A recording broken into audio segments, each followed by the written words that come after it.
తెలంగాణలోని భూదాన్ భూముల వ్యవహారంలో పలువురు ఐఏఎస్ ఐపీఎస్లకు ఎదురుదెబ్బ తగిలింది.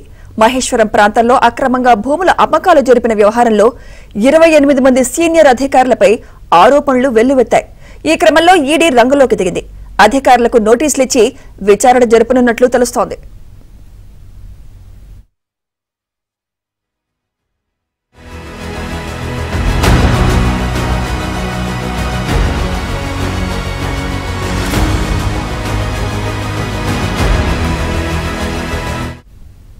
మరోవైపు భూదాన్ భూములను అక్రమంగా లేఅవుట్ చేసి అమ్మకాలు జరిపిన మునావర్ ఖాన్, ఖదీరున్నిసా వారి అనుచరుల ఇళ్లలో ఇవాళ ఈడీ తనిఖీలు చేసింది. దాదాపు 100 ఎకరాల భూమి అక్రమంగా విక్రయించినట్లు వీరిపై ఆరోపణలున్నాయి.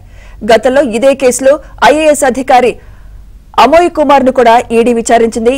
ఈ అక్రమాలకు పాల్పడిన వారిపై చర్యలు తీసుకునేందుకు ఈడీ దర్యాప్తు ముమ్మరం చేసింది.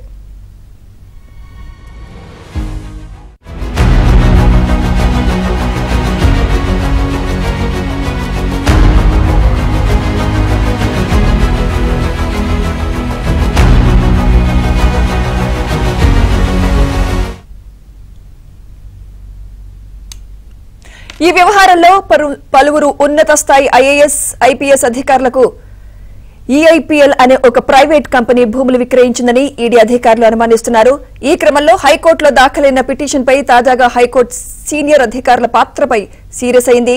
రెవెన్యూ అధికారుల సహాయంతో ఫోర్జరీ డాక్యుమెంట్స్ సృష్టించి కుటుంబ సభ్యుల పేర్ల మీద భూములు బదలాయింపు చేశారని ఆరోపణలు వినిపిస్తున్నాయి. ఈ క్రమంలో కేంద్ర రాష్ట్ర ప్రభుత్వాలతో పాటు ఈడీ, సీబీఐలకు హైకోర్టు నోటీసులు జారీ చేసింది. రంగంలోకి దిగిన ఈడీ అధికారులకు నోటీసులిచ్చి విచారణ జరపనుంది.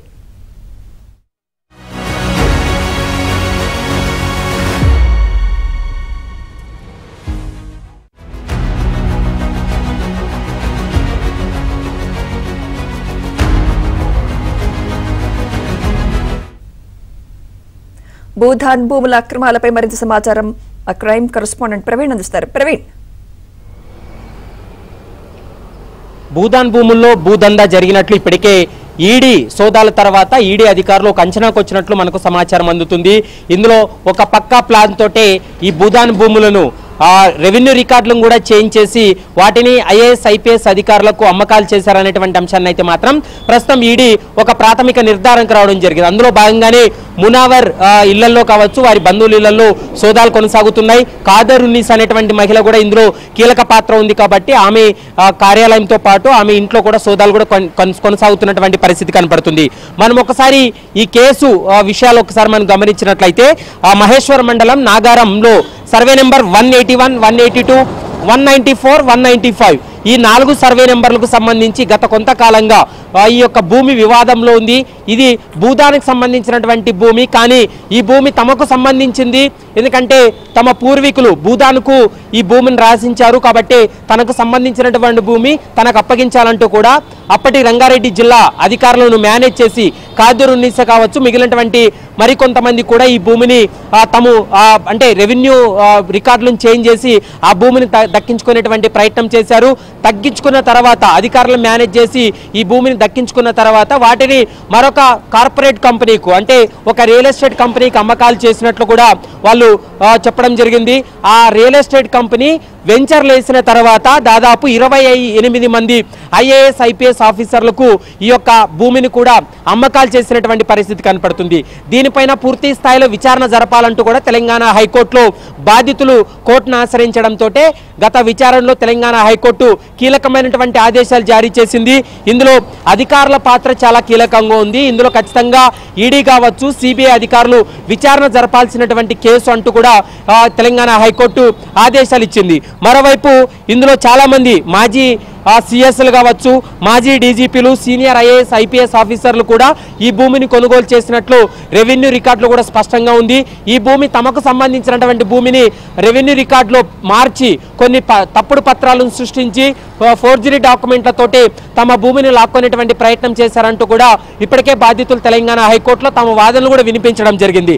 దీంతో తెలంగాణ హైకోర్టు ఈడీ అధికారులకు, సిబిఐకు, మరోవైపు రాష్ట్ర ప్రభుత్వానికి, సిఎస్కి నోటీసులు జారీ చేయడంతో పాటు పాటు ఆరోపణలు ఎదుర్కొంటున్నటువంటి ఐఏఎస్ ఐపీఎస్ అధికారులకు సంబంధించినటువంటి కుటుంబ సభ్యులు డైరెక్ట్గా ఐఏఎస్ ఐపీఎస్ ఆఫీసర్లకు 28 మందికి కూడా వీళ్ళని పార్టీ చేయడం జరిగింది. వీళ్ళని ప్రతివాదులుగా చేరుస్తూ వారికి కూడా వ్యక్తిగతంగా వారి యొక్క కౌంటర్ దాఖలు చేయాలంటూ కూడా నోటీసులు ఇచ్చినటువంటి సందర్భం కూడా కనపడుతుంది.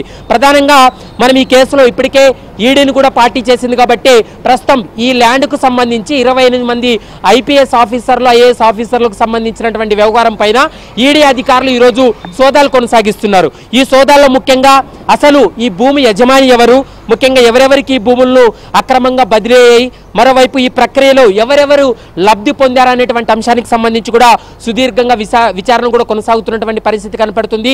ఇందులో ముఖ్యంగా 8 ప్రాంతాల్లో ఈడీ అధికారులు కూడా సోదాలు చేస్తున్నటువంటి సందర్భం కూడా కనపడుతుంది.